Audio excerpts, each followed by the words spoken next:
myaka nga 8 awo 9 already nga nsombera abantu amazzi. Ate amazzi ago nga ngasomba nagasomba okutuusiza ddala kumpi mu secondary school nga amalebe nsitula malebe 2 kubanga olwo already nali maze n'okuyingiramu akantu k'okuzimba kabode kuzimba ng'akade kyandibadde ng'obuzito bwange gabeera nga malebe g'amazzi nze seetikako ddebe ly'amazzi ku mutwe ne ntandika okusomba amazzi gwe gumu ku mirimu gyange egyasookawo myaka 9 10 11 okutuusiza ddala mu secondary nsomba abantu amazzi ku kyalo nkimira amazzi abantu then n'okulimira mu nnimiro naddala ennimiro z'abasomesa bange nababuuzanga ne bantwala n'ennima mu nnimiro zaabwe ez'ebimuli ne ku kyalo ekyebando nalimanga already maama jjajja yali mulimi waggulu eri waggulu nga jasimba obulo bukibeera nga nabeeranga naye nalimanga naye nga njigiriza okulima naye ntandika okupakasa nnimira abantu. Then number 3 nentandika okukuba ennyumba z'abantu obudongo olwo buloka zaali tezinnaba kujja ennyumba ya maama yagizimbisa buloka y'omu ku bantu abaasooka okuzimba ennyumba eya buloka zino ezakubirwanga ku Lwentebe ewulidde eza buloka zennyini eza sementi nenga kaakati nga tukola muli ne tusamba obudongo ne tukuba obudongo ne tukola ebisenge okusamba obudongo kaakati bwe nkulamu awo senior 1 senior 2 ebyokusamba obudongo neŋŋenda nabyo nga sikyasomba mazzi we nagendya mu secondary school nga sikyasomba nnyo mazzi ndi mirimu gya kusima toyi ng'okka wansi eyo zika wansi maani twanyumirwanga okusima ekinnya nga tuva kusoma nayinanga mukwano gwange bamuyitanga Dani Sozi mukwano gwange gwe nakula naye nze sayina mikwano mingi nnyo ku kyalo naye yali mwana wa muliraano nga gwe tukola naye nga gwe tusoma nga tupatanda ku Friday etoyi eyefuuti 50 enkaaga ku Sunday tuba tugimaze. Mwanfa gye Monday njagala tudde kukola kwo okutwalizaawo kubanga ebiseera bingi abantu bwe babalaba balowooza nti mubadde ku kakeeka muli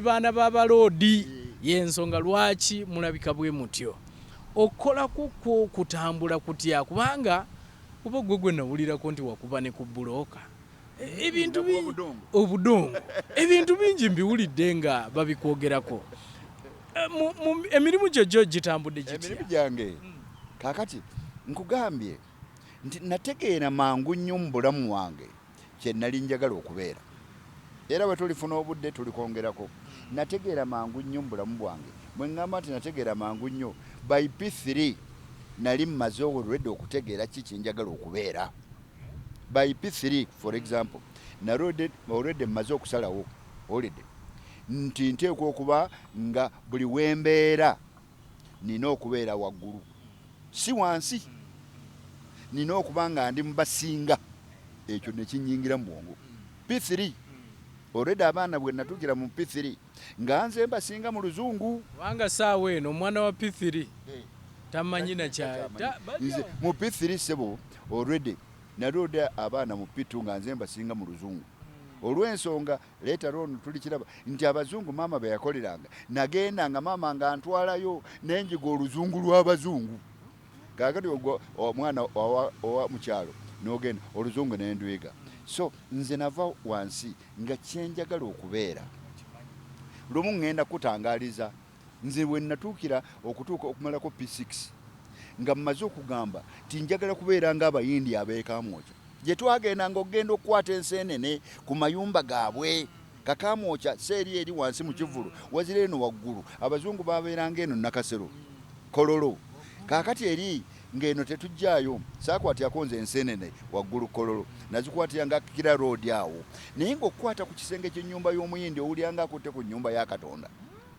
kaakati nga kanyingiramu emyaka egyo tukwata enseenene tinaye nange nina okuweerabirira nkule mbeere nga abayindi bano nsome bulungi mbeere mugezi nnyo okulaba kanyamba already nali nkayingiza mu mwoyo nenga nti oba taata yali musajja alabirira post office mu lugambo lwange nendowooza nti yali boss nange nteekwa okubeera nga taata bwe yali saamulaba ntambula ye saamulaba nagamba nti taata yali boss yali akola mu post office nange nina okubeera boss already obirabo bibikugatta ne bikujjamu kyoyagala already so kakati emirimu gyange katugigendemu ngenda okutandika nze maama si yaŋŋamba ntandika okukola myaka nga 8 awo 9 already nga nsombera abantu amazzi ate amazzi ago nga ngasomba nagasomba okutuusiza ddala kumpi mu secondary school nga amalebe nsitula malebe 2 kubanga olwo already nali maze n'okuyingiramu akantu k'okuzimba kabode kuzimba ng'akade kyandibadde ng'obuzito bwange gabeera nga madebe g'amazzi nze seetikako ddebe ly'amazzi ku mutwe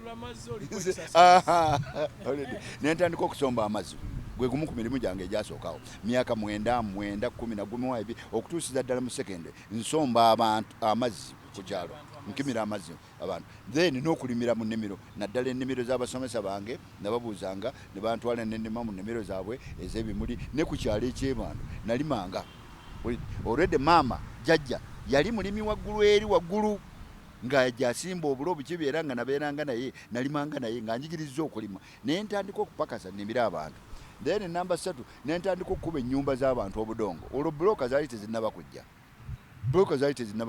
ennyumba ya maama yagizimbisa buloka y'omu ku bantu abasooka okuzimba ennyumba eya buloka zino ezakubirwanga ku Lwentebe ewulidde eza buloka zennyini eza sementi nenga kakati nga tukola muli ne tusamba obudongo ne tukuba obudongo ne tukola ebisenge okusamba obudongo kakati bwe nkulamu awo senior 1 senior 2 ebyokusamba obudongo ne ngenda nabyo nga sikyasomba mazzi we nagendya mu secondary school nga sikyasomba nnyo mazzi ndi mirimu gya kusima toyi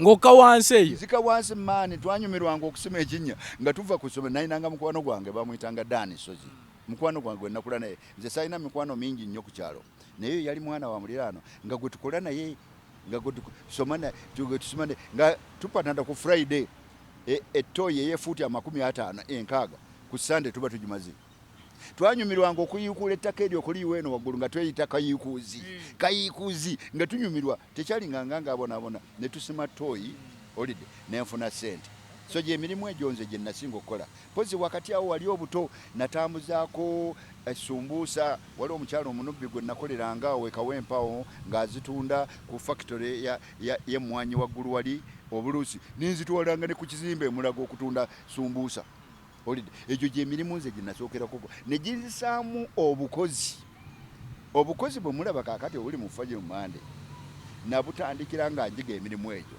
kubanga nayiga 1 okukola omulimu ngumale namba 2 nenjiga okukola omulimu nsanyuse boosi wange olidde namba 3 nenjiga okukola sente zange nenjiga n'okuzikozesa nenjiga n'okumanya kiki kye ŋŋenda okugula kaakati ebyo ebintu bye bitali mu bakozi abasinga olidde tamanyi omulimu agulekaawo ne gubeera nga sambalala guli awo tegunyirira tegulifaanana nga bwe gufaanana naye nze nayiga nzijukiza one time nagaana mukwano gwange ono gwenkola naye bwe twakubanga ettaka okukola wano w'omaliriza ye ne mugaana ne tugamba tukkiriza nti nze mbeere nga mmalirizanga kubanga engalo ze zaali nnene nnyo nga bwakola wamaliriza ku budongo bwekuti alekako max nnene kakane ne tukozesa obugalo obwange obwali nga kubanga tuyimirira bwe tuno twalinanga omusajja mukadde nga yatupakasa painento bw'anajja anaagamba atya mukulu painento y'omu ku basajja abaatukozesa era abaatutendeka mukola nga tumukolera emirimu okiraba nti nze nenjiga okulongoosa omulimu gwenkoze olidde nze sikolangako mulimu gunnema saagumaliriza oba ndi commissioner oba oli ki oba oli head boy oba oli class monitor olidde kaakati neegyo gy'emirimu naye kaakati bwe mmalawo kutendekebwa ekyambogo okukola ne ŋŋenda ne nsooka kubeera mutendesi w'abasomesa olidde Ennyondo Embale nentendeka abasomesa olidde kaakati bwe mmala okutendeka abasomesa omwaka ogusooka ndi Mbale Nnyondo TTC omwaka ogwokubiri nenfuna transfer nze nagisaba ne ŋŋenda Namutamba omwaka ne guggwako ogw'Ennamutamba ne Teachers College nensaba nenzija ku Shimoni muliraano waffe wano wetuli wano nenzija mu 7 agunsanga ndi ku Shimoni 7 nsomesa PE ebyemizannyo sports ne PE nsomesa n'Olungereza ate nga mbisomesa bulungi ndi mizannyo nzirusa abaana biki we banzija abayindi bagenda bava mu Uganda amini abagobye amasomero g'abayindi tegalina ba headmaster DEO Mr. Katende owa City Council nannona ku ssomero ku Shimoni n'ayogera ne principal wange. Principal najja nali nsomesa lesson awo siwe wali demonstration school awo olide ne principal nangamba ayagala kwogera naawe. Bwe ntuuka ku mmotoka nvudde mu lesson DEO naggulawo oluggi, yali musajja musaazi n'agamba Mande ngenda kutwala kukufuula headmaster. Bwatyo nyingidde mu mmotoka ntuule Mande ngenda kutwala oli Kampala kufuula headmaster. Era n'asimbula emmotoka n'agivuga ne twambukira wano n'antwala oli Kampala n'ayita abasomesa. Ku myaka gyange 26 olwo n'embeera headmaster. Era yayita abasomesa n'annyanjulayo katono nnyo n'agamba take over. N'atambula n'avaawo. Nenfuuka headmaster. Nemmalayo emyezi 6 mu oli Kampala nga headmaster. Nali ndi awo nga baŋŋamba tugenda kukyusa ogenda ku Kampala primary school olwo ye Aga Khan yalina abaana 13,000. Oli Kampala yalina abaana 12,000. Okiraba nti mu myezi 6 niŋŋanga gwe basitudde bansumusizza naye nga tekibeera kya bwerere oba okikoleredde. Kaakati ngenze bantutenga headmaster kubanga Mr. Sha yali agenze nentekinga olwo nno mulimu abaana abamu abayindi abakyaliwo, mulimu n'obuzunguzungu obwaliwo tatatata. Kaakati mba ndi awo Aga Khan nenkolayo ndowooza nakolayo emyezi 8. 75 nali nsabye omulimu gw'okubeera assistant DEO. 75 nali ndi awo nga bampita nti nayise interview oli nenzija bwe ngenda ne bampereze Bukedi Etororo ngenzo olwo nga assistant education officer nengenda Etororo ng'olwo bagiyita Bukedi district. Mala Bukedi district nakolayo ndowooza emyezi ng'ena oba 5. Mba ndi awo nenfuna ebbaluwa nga banzijeeyo Etororo bandeese mu Kampala City Council nga assistant education officer. Nziririra DEO omwami bamuyitanga mwami wa Manga, very good man ng'akola bulungi nnyo. Nembeera mu Kampala City Council ndowooza emyezi gyali ŋŋanga 6 olide ne bakola amasomero ag'abazungu gakittante Nakasero baagala ba headmaster banna Uganda.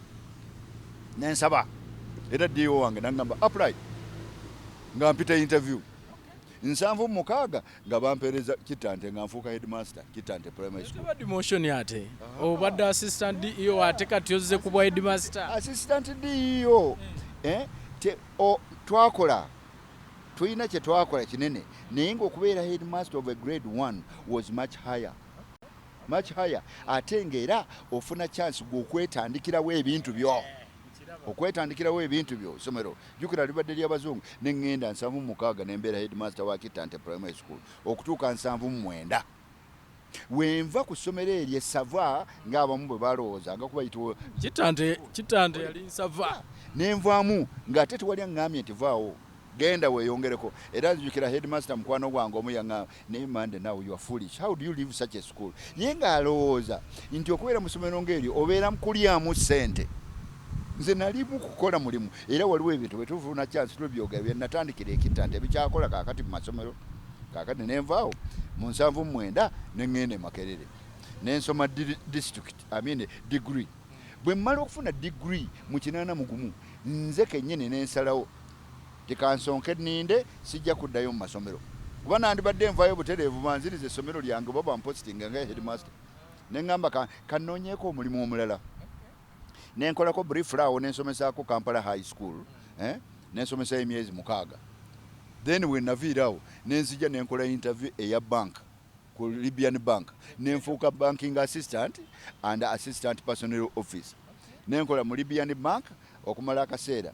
Kaakati nali ndi awo omusajja yali akulira Libyan Bank board mwami yali Munnayuganda. Nagamba Mr. Mande waliwo omuyindi omu akomyewo ayagala kweddiza wooteeri ye. Olwo nno gandesha akomyewo ayagala kweddiza Silver Springs Hotel. Ono ampa amagezi andabyemu omulamu andabyemu ekintu. Naga nti omusajja ono ayinza okuwa omulimu. Genda okola interview olabe oba oyinza okubeera general manager. Ntambudde ngenze. Musajja n'atuusa abantu 6 bali bamanyi wooteeri nembakuba flat nembeera general manager wa Silver Springs. Byotakolanga nako. Kola nako holiday. Nenvaawo kaakati awo Silver Springs weefunira scholarship nengenda ku Leeds University okola my masters. nkola masters yange 83 njimaze nkomawo kaakati nenkolako Kenya Kericho kuba waliwo insecurity wano nga ndi ku boda wazibu okuyita okudda nensomesako mu ssomero yawo baaliyitanga Kabyanga secondary school e Kericho wenva oluvannyuma nenzija back home nkomawo eka nengenda mu banka luckily enough bwe naddayo mu banka nebaga you are welcome olaba omuganda yagamba mu Libyan Bank gyova toyombye gyova n'erinnya ettuufu kaakani nenjoyininga Libyan Bank olide bwe mala emyezi nga 8 ntambula Kampala City Square omwami omu n'asiba emmotoka sijja mwogera linnya nambuuza oli ludda wafa Jumande kini mu Libyan Bank jangu ndabe ku next week ku Lwokuna andagiridde office yeeri nengendayo office yali mu office ya president Yoweri Kaguta Museveni nengendayo ku Lwokuna nangamba twagala kulonda tukuwa omulimu obeere officer mu kitongole kyaffe ekyobukesi nga director no mu wiki 2 nali mbisibyeko nga nfuuse director nenkola mu office ya president external security mu ESO yenava kaakati awo government egezaako okutegeka NRM secretariat holiday egezaako okusawo ekitongole kya NRM eyo gye bannondera ate jukira kumpi office yemu eri external security kaakati eno demannondanga director owa inspectorate eya NRM emyaka egiyiseeko twalinanga directorate nga yerambula abakozi ba movement bonna ogenda ku secretariat nga director of inspectorate nenkola yondoozi nakola omwaka gumu n'ekitundu olide kuba nagendayo mu 87 something like that kaka nembasaba banzikirize ngende nkolere bweru mu Uganda ku district level nze nabasaba sibe ban transferring nvemu ngende mu district awo kakati tulina resident district commissioners already olwo bayinanga special district administrators oluvannyuma ne bafuuka CGR central government representative already kakati nevaawo nenkola nensaba ne bampereze kapchorwa nga gwe wandiise RDC nawo olide ekapchorwa nenkola emyezi 6 ne bankyusa ne bankasuka ekabarole ng'era RDC oba SDA kabarole nenkola y'omwaka 10 n'ekitundu ne bankyusa ne bandeeta etororo ng'era RDC oba special district administrator etororo nkoze emyezi 8 no gwawera omwaka mbandi awe essimu ku ssaawa 6 evuze eyali minisita olwo ankubira essimu aŋŋamba Fajil Mande mbadde njogera ne president twagala kujja eyo twagala omuntu afaanana nga ggwe ŋŋamba nga kada omukozi afaanana ggwe tugenda kutandika programu ya UPE twagala ojje ku ministry nga deputy commissioner wiiki emu nali mbisibyeko ebirala nabirekawo mukono ku nnyumba yange olidde nenzije nenfuuka deputy commissioner nenkulembera akakiiko n'emirimu emirala egya deputy commissioner okuteeka enkola ya UPE ne USE mu nkola oluvannyuma na mwaka gumu guyidde UPE yingidde 97 guyingidde biki 98 ne banfuula commissioner wa inspectorate omukulu w'ebyobulambuzi bw'amasomero akyamanyiddwa mu ggwanga kaakati nenkola okutuusa 21 nze nensaba nga nsaba ndeka ekifo kya commissioner for inspectorate nga njagala kuwummula nze omu ku bannayuganda abatono ennyo abawummula nga tebannaweza myaka 6 oli nze saayagala kulinda kukaddiwa saayagala kulinda nti erinnya lyange likke nayagala nve mu gavumenti kubanga okulekera okukolera mu nga nkyalina erinnya n'amaanyi nga nkyagayina ate era nga bwe nali ngenda okuwummula nali sigenda kulwanyisa gavumenti yange nali ngenda kuzimba gavumenti yange naye nga nze neekozesa ekirungi ne banzikiriza okuleeta yange nempumula ku myaka 53 nga sinaweza 6 bwe ntandika nenvaayo bulungi nengenda nentandika education consultancy yange Fajil Mande education consultancy era ye company gyembaddemu yenkolera ndimu akati awo oluvannyuma wenzimbiddeo hoteeri 2 wentandikidde okuwandiika ebitabo byange byempandiise, wentandikidde okufuna emirimu nga consultant, okumpita okwogera ku marediyo, ku matelevision, okusomesa abantu, okucoachinga abantu, kati bansasula sente okwogera nga inspirational speaker, omuntu ayogera n'okyusa endowooza z'abantu. Kakati n'egyo gy'emirimu gye nkola. Wakati awo nga maze okuwummula, bampitako mu ministry n'enkolayo emyezi 6 nga gundi nga education consultant, okubawa amagezi ku byobulambuzi bw'amasomero. Myezi 6 n'engikola mu 2008. Then oluvannyuma wali emabegako bwe nava mu ministry bankozesaako mu ofiisi ya president nga advisor era nenkola ne mukyala Wandera Specials akaziwe nga nze advisor we ku bintu bya cooperatives n'ebintu bya education. Eyo nakolayo ndowooza omwaka nga gumu. Kakati awo ate okyaggwera ninzirayo ku mirimu gyange naye nga era bwe nali nkola eri nga education consultancy yange etambula mu ngeri emu oba endala. So mu kutwalira awamu egyo gy'emirimu gye nkoze. Nina kesiwulidde kubanga nzijukira nange nga nkola wano bakulondako mu kifo ekimu kyotamala mu bbanga n'obanga okitadde. Si ekyo sikiwulidde. Kubanga ekyo kyo tekyali mulimu gwa seepase, yali nze nkitwalanga obwali obuvunaanyizibwa kuba naluli era nga sinnakuwummula. Nali nkozeeko nga board member eya Uganda Posts and Telecommunication, nali nkozeeko ku bitongole ebyenjawulo nga ndi ku committees, ku boards ez'enjawulo. Kaakati bwe mmala okuwummula ne bampita Mwami Lubanga permanent secretary nampita nagamba Mr. Mande waliwo twagala obeere chairman wa UNEP. Erinnya lyo ndiweerezeeyo onookikola. Neŋŋamba mpa wiiki 2 neŋŋenda ne mala okwebuuzaako ku baana bange ne mukyala wange dadadadada. Okay. Kaakati bwe mmala nenzija nenga nti I'm ready, I can. Kwe kunnonda nembeera chairman owa UNEP. Ndowooza nakolayo omwaka gumu n'ekitundu. Contract yali yakubeera myaka 3. Naye olwabyabaawo ne designinga ne ndikulira omulimu ogwo. Nenzirayo ku mirimu gyange naye nga nakolayo ekyo nga chairman wa UNEP. Nzikiriza nkubuuze kubanga bangi nakati tebamanyi ki kyakuresigningsa.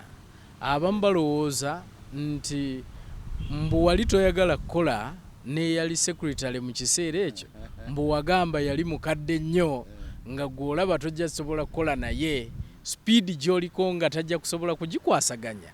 So simanyi kyekimu ku nsonga naye ng'okutwalirawo mu bufunze nalekulira kubanga natuuka n'endaba nga sijja kusobola kugenda mu maaso okukola mu ngeri gye nali ndowooza nti nteekwa okukola. Ng'era bw'ogambye nalina sipiidi yange, UNEP ng'erina okutambula ku sipiidi eyo. Waliwo enkyukakyuka ezaali zijja okubeerawo holiday ng'enkyukakyuka ezo tezisobola kuzissa mu nkola kubanga nze bwe nagenda ku UNEP board n'essaawa akakiiko keetooloole UNEP yonna era ne kamala ne katukolera ki alipoota. We nagenda yanze ku UNEP already UNEP IGG yali eginoonyerezaako naye naffe bwe twagera okwetegereza nga board empya nga tutandika ne tusaawa akakiiko akaali free, abantu bali independent, ffe tetwaliko. Tukagambye genda munoonyereze ebintu bitambula bitya, emirimu tugigaba tutya, security y'ebibuuzo eri etya, ensimbi tuzikozesa tutya, erinnya lya UNEP tulikozeseza tutya. Ne bakola report eyo era yalimu ebintu. Kaakali baali bagimaliza ne bagamba nti ffe tulikomendinga nti wandibaddewo report eri deeper ng'ekoleddwa nga Auditor General ne IGG. Okay? Forensic report. Are you getting me? Kaakati we tutandikira okulaba ng'olwo twetegereza ani ali mu kifo ki, gundi oli mu kifo kino, oli mu mateeka oba contract yaggwako tubadde tugenda ne. Unfortunately contract ya mukulu mukwano gwange Mwami Bukenya yali eweddeko emirundi 2 era ng'aganye okuva mu ofiisi holiday. Kaakati awo bibigenda nali ndi awo biki ne tukozesa ne interview. Twakozesa interview ne tufuna omuntu board si ffe twatuula mu kubuuza naye twakola interview otunoonya executive secretary twetegekera ono agenda holiday. Bwe byagira ti ate ekyo si kituufu mukijjewo ne bagamba no tukyayagala nenfuna ebbaluwa okuva ewa minisita negamba nti ministry gavumenti president agambye naye ngaebbaluwa yava mu butuufu yawandiikibwa teyali president yali vice president olid newandiikibwa negamba nti balekeyo ani Bukenya mu kifo kyoli kwe twali tukozesa interview ekyo kyekyasumulula nati kubanga omulimu gw'okukkiriza oba okutwala gundi executive secretary gwali mulimu gwa board ebannyonnyodde ekoze omulimu mulonze gwe mulonze olidde mu bwenkanya olidde kakati mugamba nti ate oli alemeddewo kakati awo neŋŋamba ntambula ntya nze nga chairman board yenna etambula etya neŋŋamba nti konoolinda konooweeka tokulinda kusaba ttaka olidde era nempandiika ebbaluwa angigamba nti engeri gyekikoleddwamu obuyinja bwa board mubugjeeko ndaba sisobola genda maaso nga nkolera mu mbeera ezo era okuva n'olunaku gundi ndekulidde nenvaayo bulungi nga tetukubaganya bikonde tetukoze eki ekintu ekyo kyayogerwa nnyo yensonga lwaki nzize kubanga era ng'abantu bagamba abantu batono nnyo abava mu bifo ebisavwa yona lwaki avaawo kubanga abantu abasinga balowooza nti bobeera chairman oli awo mukufuna nze saalenganga chairman kubanga ndi wakufuna sente no olidde bampangala wansi yange naye wali ogenze kutereeza nagenda kutereeza kakati omulimu gwange bwengulaba nga sijja kutereeza nze siye muntu atuula mu kifo nenga nti kantuulewo butuuzi binaagendereeyo ompeereza omulimu ogumpadde nina okugukola ngukolera pulaani ne pulaani nenjikulaga neŋŋenda mu maaso okuteeka mu nkola siye muntu nti nze kanjira mbeera wensi naawe ogiraba nfunda man nze mubanga ontuddeko nga sisobola kukola onkutte emikono gyange nta kubanga oba osigaddewo either kunzita oba kunfuula bali abatakola ebintu ne bivunda ne bibeetooloola naye ng'awaddewo yeeyita chairman naye ng'ebintu byonna bimuvunzeeko nze sakkiriza bintu kunvundako ne ŋŋamba sijja kuvunda nabyo. Weewaawo olina bingi byoyogedde awo emirimu ndabyo okoze mingi okutwaliza wamu ebbanga ttono ogenze ku lino nkimanyi waliwo awo ayinza okubuuza n'agamba gwe wali totunuulira ssente kuba nina ebifo obwedda byempulira nga kyali kisava ate n'okivaako nodda ku kifo ekirala ate ekifo ekirala kyozzeeko nga ndaba kiringa ekitali kisava then waliwo bingi n'ensonga y'ekiseera kya Amini awo kyeyagoberamu abayindi gwe tewafuna kusoomozebwa kwonna kubanga tulina n'abannayuganda wano be twawulira nti bwe babasanganga nga bamugamba Ntebe ku kisaawe saafunako mutawaana oba omuntu okuŋŋamba nti oli muyindi genda saakifunako era tewali n'omu yakiŋŋamba olidde kakati bwekudda mu kiri ekyagundi olwedde we bagobera abayindi ng'olwedde mmaze okukola erinnya we bagobera abayindi olidde nga mmaze okukola erinnya nkoze ate temwali mu doubt kubuusabuusa okitegedde naye nga kwegamba emirimu gino nagikyusanga principally era ggula nabadde nkisomesa wabaddewo workshop gye mbaddemu okwetegekera emirimu gy'obukuumula ne mbagamba bannange tuleme kukolanga gundi nsobi yakulwa mu kifo kimu obulamu bwo bwonna gy'okoma okulwa ekifo ekimu bw'obulamu bwo bwonna gy'okoma okuguba namba 2 gy'okoma obuzibukula obuteekulaakulanya talanta zo gy'okoma okuzituulako nekyo wali omanyi nekizibikira ate tomala gakyukakyuka nze nakyukakyukanga nga nnoonya wana nkugaye bwe nava emakerere n'ensalo sijja kuddayo mu bwa headmaster kanoonye nakimanya njagala kwezimba skills ndala eri omutendesi w'abasomesa eyali headmaster eyali omusomesa kakale nenfuuka banka mangu nnyo nenfuukanga hoteliya okiraba kyenkyuka kakati bw'ogenda okunsumulula kakati okubala ebintu byemanyi okukola byonna byava ku buli mulimu gwonna gwe nakolako nezimba nenfuuka oba powerpoint bwandigiise kati nze nakikolanga deliberate tolabwe nasaba luli okuva kuba director wa inspectorate kwenaremu lyalidde mu ddene naye nga at the same time lyalina framework nga mu framework omwo tojja kukoleramu kubanga jjukira bw'obeera inspector nga bwonjjukira bwe nali mu ministry of education kyolagirwa kirina okukolebwa nze saalagiranga kintu ate nekirema kukola bwe ŋŋamba nti amasomero gayimba oluyimba lw'eggwanga galina kuluyimba, bwe ŋŋamba nti buli kibiina kibeeremu essaawa abaana baffe bayiga essaawa kirina okubeeramu, bwe ŋŋamba nti tukole science fairs zirina okubeerawo. Kaakali nawali nakalabaako nga kajja kugira, kubanga olumu omuyambuuza nako lwaki naggulangawo ofiisi yange ku ssaawa emu n'ekitundu. Olwo oli bwakubuuza lwaki 2 ng'olwo balowooza nti nze ntaddewo amateeka agange amapya. Kaakati nensaba ne ŋŋamba nti kaŋŋende mu disitulikiti ndabe ekintu kyesobola okwezimbira.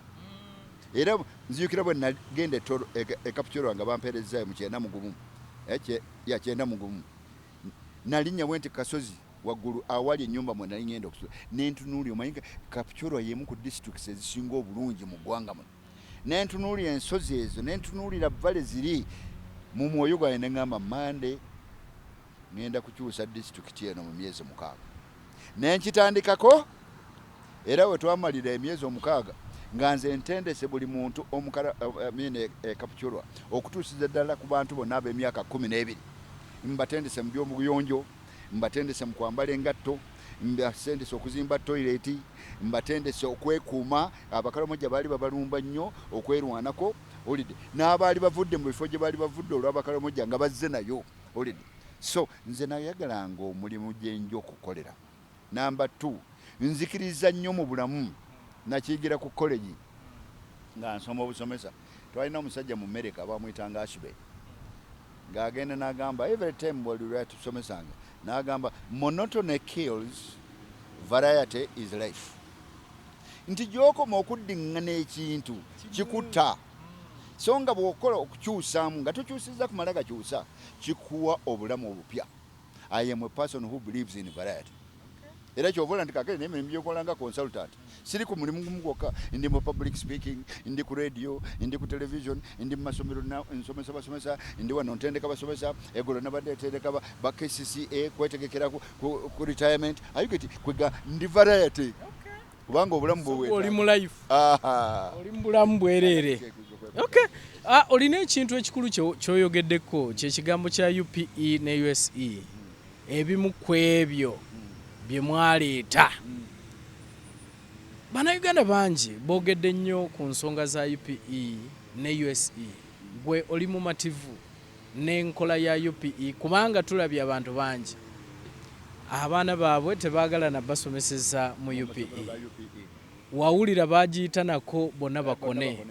Kiki oyogera ku UPE naki ekyandibadde kikolebwa okusobola okulaba nga buli omu yenna agyenyumirizaamu so si okugivuma obuvumu? One, first of all, siri generally satisfied ne system yonna ebyenjigiriza. Bw'ombuuza mu bufunze nzikiriza kati nti ebyenjigiriza byaffe byonna ng'obijja ku wansi mu nasale okubituusiza ku university bittabusi muyizi mu kifo ky'okulandiza, mu kifo ky'okugimusa omuntu n'avaayo n'azimba eggwanga. Yajja no belief yange era n'ensonga nziina, olidde ensonga nziina na kiki ekiyinza okukolebwa nkiina. UPE ne USE program zatandika bulungi, abaana beeyongera, naye kaakati ndi very dissatisfied, siri mu mativu n'ebikolebwa mu masomero gano. Amasomero tegakyakolako curricula, amasomero tegasomesa na PE, musomesa yayogera mu kibiina. Tetufulumiza mwana mu UPE eyeeyongeddeko nga bwe twali tulowooza. Programu nnungi yali atandika bulungi naye ebulamu ebintu okulongoosebwa. Omwana ono tumutunuulire, omwana wamaliyako primary ayina ki kyamanyi okukola, kikulu nnyo. Omwana amazeeko secondary kiki kyamanyi kyayiza okukola. Omwana amanyiiko A-level amanyiiko kiki kyamanyi okukola. Ekibuuzo ekyo kyekigira kyekibulamu ng'ate waliwo ebiyinza okukolebwa. Olede waliwo ebintu bye twatandika okukola. Njaga kuwa gundi example. Bwe nali chairman w'akakiiko ako nga deputy commissioner, natandikawo ne bannange bwe twali tukola nabo ekintu ekyayitibwanga minimum standards and basic requirements. Ffe twasooka nga ministry mu ggwanga okuteekawo omutindo nti kino kye twagala okufuna mu masomero gaffe. era amasomero gano galina okukikola nga tuviiridde ddala ku nursery, ku primary, secondary, technical ne tetwagenda ku university. Olidde kaakati ekintu ekyo unfortunately kiringanga nti bwe nafa mu ministry ne minimum standards ne zifa, ate nga bye nali tutegese byaliwo okukuuma mutindo nga tumanyi nti omwana alina kuzannya ki, alina kukola club ki, omwana mu kibiina mulina kubeeramu essaawa, omwana mu kibiina asomesebwa bintu ki, omwana amusomesa alina kukola ki, abaana balina kuyimba ki. Wawe twatandikira n'okuyimba oluyimba lw'eggwanga na luno oluyimba lw'abaana lwebayimba We Young Women and Men of Uganda ne schools prayer we twayingiriza mu masomero. Eno prayer yayingirawo nga kyetagisiza ministry olwo egisabye nti tufune prayer oba okusaba okugatta abaana essaala eyawamu. Ne tugenda ne tufuna essaala gye nali mpandiikidde ekittante mu 7 ne tugifuula national prayer. Look at me, oh God, as my heart silent all. Ne bagitandika amasomero agasinga kati ebyo byonna byafa. Kwegamba UPE eremereddwa okubaako abantu abagirondoola n'okugiwumbawumba n'okugirambula n'okulaba nti teva ku mulamwa. So ekyo kyekibulamu. Nga tumaliriza, oli ayinza okugamba nti ki kye walubirira okutuukako ky'oyinza okubanga tonnatuukako? Okay. Ndowooza naluubirira nnyo kukyantandikira ddala nga nkyali Kyambogo nti tugezeeko okutendeka munnayuganda, tufune munnayuganda omupya. Munnayuganda omupya azimbe Uganda empya. Mu kuzimba Uganda empya, munnayuganda ono ajja kusobola n'okutendeka n'Afrika, Omuafrika omulala anaasobola okukyusa Afrika. Kinnuma nnyo okulaba nti Katonda yatutonera ebintu bingi nnyo ebyobutonde, obugagga, mazzi biki, naye nga ffe tusingayo mu nsi okubeera kontinenti esembayo wansi. Nakigenderera tekinnatuukawo.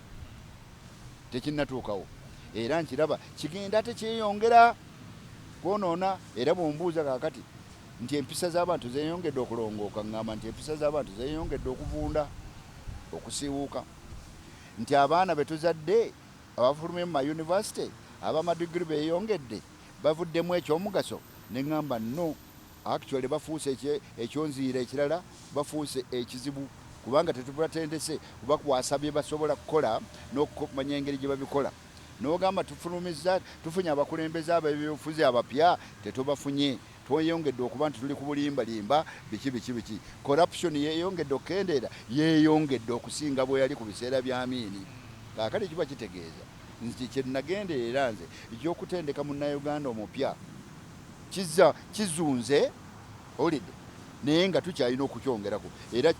Era kinnuma ngenda nenga nti mu myaka 2 gye nsigazza mu bulamu naakona nti okulaba nti tufunayo abantu obulala. Kyola nti ka programu nga kano bakazuula sikagaana, kubanga lyekkuba erimu eriyinza okukyusizaamu abantu.